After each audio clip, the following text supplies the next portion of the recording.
Salut les geeks, j'espère que vous allez bien. Alors aujourd'hui on va encore faire un unboxing puisque j'ai reçu quelque chose que j'attendais. Alors je l'attendais pas si tôt, mais ils ont été très réactifs sur l'envoi. Il s'agit de la nouvelle Freebox, donc la Freebox V9, on l'appelle aussi la Freebox Ultra. Et oui, je suis passé sur le forfait de chez Free puisqu'il propose un débit asymétrique. Donc on va voir ce que ça donne. Alors je serai connecté demain, il y a le technicien qui vient. Là on va juste se faire une vidéo un petit peu courte sur l'unboxing de la box, comme ça on la découvrira un petit peu en images en avant-première et bien sûr je vous parlerai après de la connexion dans la semaine lorsque je serai fibré et que tout fonctionnera bien et que j'aurai pu faire des tests au niveau de la connexion. Donc là on va partir sur un unboxing du boîtier et on va découvrir un petit peu la connectique, etc., tout ce qui se cache dans ce nouveau boîtier. Alors avant de commencer, si ce genre de contenu ça vous intéresse, n'hésitez pas à vous abonner à la chaîne puisque je publierai les prochaines vidéos sur la chaîne concernant la Freebox Ultra. Pour info, actuellement je suis encore chez Orange, donc je vais basculer chez Free, comme ça je vous donnerai un petit peu mon ressenti pour basculer du forfait Orange fibre 2 Gb 800 Mbps en upload au débit symétrique de chez Free, donc 8 Gb en upload et en download. Moi c'est vraiment la fonctionnalité vraiment primordiale qui m'intéressait, au-delà également des forfaits et de tout ce que ça inclut, puisqu'il y a également Netflix, Disney+, Prime, etc.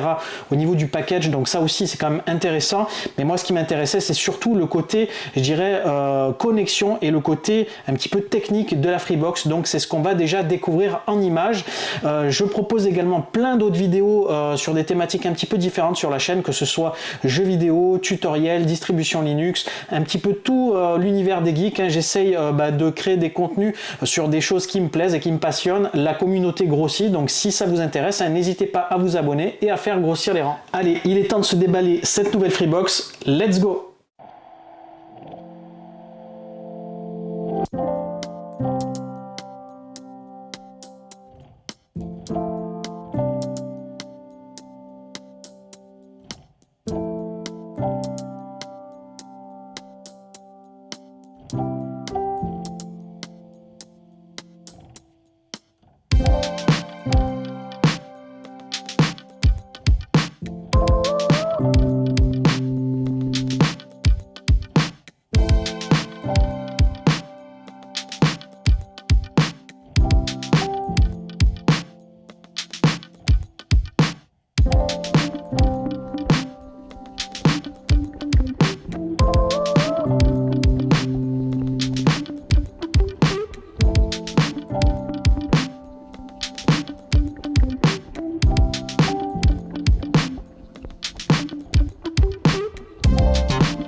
Et voilà la bête, donc on va faire un petit tour d'horizon quand même, comme ça je vais vous montrer un petit peu plus en détail le petit bestiau. Alors finalement c'est vraiment petit, regardez par rapport à ma main, hein. J'ai pas des grosses paluches et ça tient franchement dans la main. Par rapport à la Livebox, je trouve que c'est même encore plus compact alors qu'elle est déjà quand même assez petite.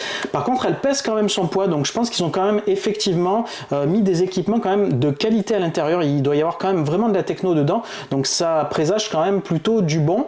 Alors d'ailleurs je sais pas si vous l'avez vu, mais il y a quelqu'un qui est spécialisé un petit peu dans les décortiquages de trucs électroniques. Il avait mis un petit peu au défi Xavier Niel de la démonter, de voir un petit peu la techno qui était embarquée dedans et tout, et donc il a répondu pas de souci, tu peux y aller, etc.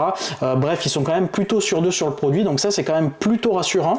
Alors concernant les finitions ici, donc au niveau du plastique, je vous avoue que c'est un peu cheap, c'est pas du plastique vraiment premium, mais ça fait le taf. De toute façon moi elle sera pas visible du public, c'est quelque chose qui va être plutôt caché, donc ça moi je m'en fiche un petit peu.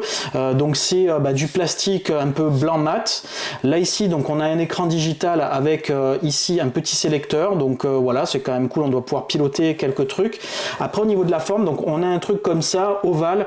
Alors je trouve pas que c'est des formes très pratiques pour pouvoir les poser, j'aurais préféré un truc un petit peu plus cubique où on puisse la poser ou comme ça, un petit peu dans tous les sens. Là on est sur un truc où en gros on peut soit la poser à plat, on peut éventuellement la poser comme ça, mais c'est un peu bizarre. tard. Voilà, ça au niveau du design, bon, il y en a qui vont peut-être aimer, il y en a qui vont moins aimer, c'est un petit peu subjectif. Moi pour ma part, le design je le trouve pas oufissime, mais ça fera le taf de toute façon pour ce que j'en ai à faire. Alors ce qui va nous intéresser surtout, hein, bien sûr, c'est la partie de derrière, hein, la partie connectique. Donc là ici on a une belle aération, donc ça montre bien ici qu'on cherche vraiment à refroidir au maximum le boîtier, parce que j'ai par exemple un switch 10 gigabits et je peux vous dire qu'il chauffe de ouf quand on a vraiment pas mal de data qui passe. J'ai l'impression que après les composants ils sont vraiment très sollicités, donc c'est bien d'avoir pensé à bien refroidir le truc. Alors là ici on a 4 ports. Alors ce qui est intéressant ici, c'est que c'est des ports 2 Go 5, première box à proposer ça. La Livebox a un seul port 2 Go 5 et ça c'est bien emmerdant. Là ici on a vraiment la possibilité déjà de passer son réseau sur du 2 Go 5 sur plusieurs postes en Ethernet, donc ça c'est le premier truc cool. Et bien sûr l'autre truc cool ici, c'est qu'on a une prise SFP en 10 gigabits, donc on va ici pouvoir bénéficier du débit symétrique à fond les ballons, donc à 8 gigabits. Là ici donc il y a un module SFP qui est préintégré donc sur la prise fibre. Je trouve ça dommage qu'ils aient pas intégré cette prise là également ici. Je m'en suis commandé une parce que tout simplement elle n'est pas fournie dans la boîte, et ça c'est très dommage parce qu'il y a quasiment personne, je suis sûr, en gros chez soi dans un truc grand public qui ont des prises SFP. Même mon switch que j'ai a des prises Ethernet en 10 gigabits. Par contre il n'y a pas de quoi brancher du SFP, donc un petit peu dommage. Ils auraient pu peut-être penser à un convertisseur, un module qui permette de sortir de l'Ethernet, hein, tout simplement. Là ensuite ici on a la prise de téléphone. Alors moi personnellement je m'en sers pas, je sais pas s'il y a encore des personnes qui se servent du téléphone, mais bon, il y a la prise ici. Et ici autre truc cool, c'est de l'USB-C, donc c'est super bien de passer maintenant sur les connectiques un petit peu universels. On a toujours maintenant une prise USB-C qui traîne, donc ça c'est quand même assez cool.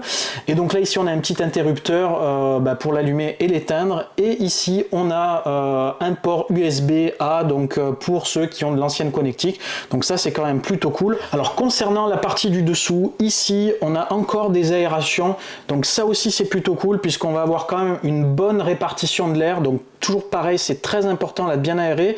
Ensuite ici, donc plutôt cool, on peut le fixer au mur, hein. Il y a deux petits ici trous de fixation, et ensuite ici il me semble que c'est pour pouvoir mettre un disque NVMe si je me trompe pas. Voilà, c'est un slot NVMe, donc vous allez pouvoir utiliser votre Freebox comme un as. Alors personnellement moi je ferai pas confiance à la Freebox pour l'utiliser comme un as, je suis déjà équipé, c'est vraiment pour une utilisation peut-être de sauvegarde etc, mais moi je l'utiliserai pas comme NAS principal, ça c'est sûr.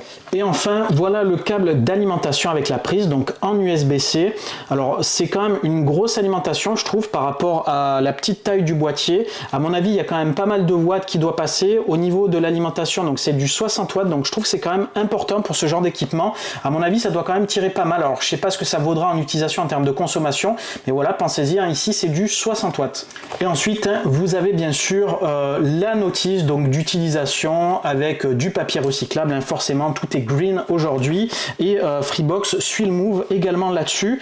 Donc on a fait un petit tour d'horizon là de la Freebox, donc bien sûr je vous ferai un retour lorsque je serai connecté, puisque là forcément je peux pas l'utiliser, hein, c'est uniquement un déballage. Alors je tiens à préciser que Free a été très réactif lors de la commande, puisque j'ai commandé la semaine dernière, j'ai été livré en un peu moins d'une semaine, donc très réactif, donc plutôt bon signe.